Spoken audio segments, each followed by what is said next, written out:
why are these players getting injured so often? So I mentioned this. They're not preparing their bodies properly to take the hits. They are missing games because they are unwilling to play through the pain and endure discomfort. So I think there's some of that. It just seems like guys are sitting out a few more, extra games than at least I remember, years past when and sadly for Brett Favre, maybe that's a bad example, but that's what we used to see. We used to see guys play through injuries more often, and maybe they've learned from that to a certain extent. But just to frame it today, they're unwilling to play through pain, and they are not training effectively before the season starts, as they don't take their practices seriously enough. I don't think they value the practice the way that maybe they should. And then what about this? Players are just soft and unable to handle the big hits. Is that fair? And then they are not wisely avoiding certain hits that they don't have to take. There are some hits that you don't have to take. You get out of bounds, you slide, you avoid. Now, some of them are unavoidable, but some are avoidable. And listen, let me just say this too.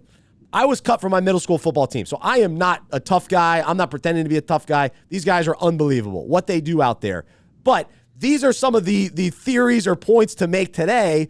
And more importantly, I want to use this as an opportunity to parallel in our own lives how some of these kind of phrases impact us. And so the reality is, all of us as followers of Jesus, we may have our own injury struggles, so to speak, or challenges with sin.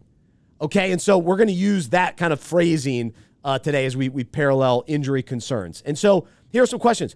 Why are so many believers making sinful decisions and getting banged up with injuries, so to speak? And why do many believers seem questionable based on their behavior? It's like, are you in or out? Are you in or out? Like, are you a follower of Jesus or not? Like, what? I thought, and that's kind of what we're seeing a lot. And this is all, convicting to all of us that are listening. Why are so many believers choosing to remain injured, stay on the sidelines, and maybe even avoid the local church? And why are so many believers leaving the faith altogether? And why are marquee pastors getting hit and knocked out of the game? And so those are some questions to consider. Ed, if you want to jump in on any of those, how do you feel about that? Well, just going back to I think the super interesting questions, going back even into the physical sphere, and you raised up all those different questions about, are they not training effectively? Are they missing games because they're unwilling to play through the pain and discomfort? And, I don't know. I'm not in a professional locker room. I have access to some people who are, but I'm not really asked this question. So I want to be careful. I do wonder if we are raising a generation, or now we're in a generation of guys, men and women who are professional athletes. And I just think this is so ironic how, on the one hand, to become a professional athlete, you have to train your body. You have to push beyond what normal athletes would push themselves to. And yet they still are living in a culture where they're being coddled in ways that were not true a couple decades ago. Like we just said, they don't have to train as much, or they don't have to come to practice in the way they used to. Their preseasons don't look the way that they used to.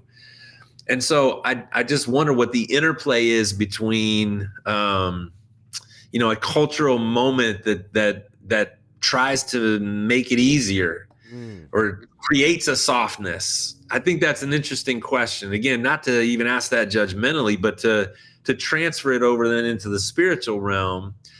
And you didn't quite ask this question yet, but I know it's on your mental list. Are we just not preparing ourselves in the same way athletes maybe aren't preparing themselves the way they need to for physical realities?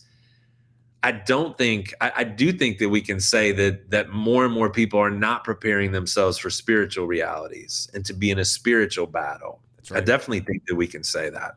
That's right. And that's what I want to focus on today. And actually, I'm just coming off my pastor on Sunday talked about spiritual warfare and the reality of that. And so we know too that, these NFL players going out onto the field, it's a battle. We hear that word all the time, and you honed in on the physical interaction that's taking place. And so for us as believers, as followers of Jesus, entering, the field of play, so to speak, the day in, day out struggles, challenges, temptations, and the hits that are coming at us, Because let's face it, the enemy, the defense, wants to knock us out, wants to take us out, wants us in the blue tent, wants us out of the game, and wants us limping and questionable and all of that.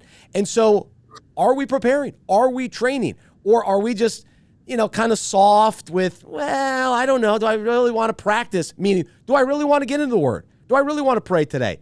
Do I want to show up and worship God and worship God with my whole life, not just on Sundays? And so if we get a little soft, if we get a little lackadaisical with those things, well, then when the hits come, we're going to get injured. We're going to get knocked out. It's going to be a lot worse versus being able to handle the hits and having the proper preparation for those.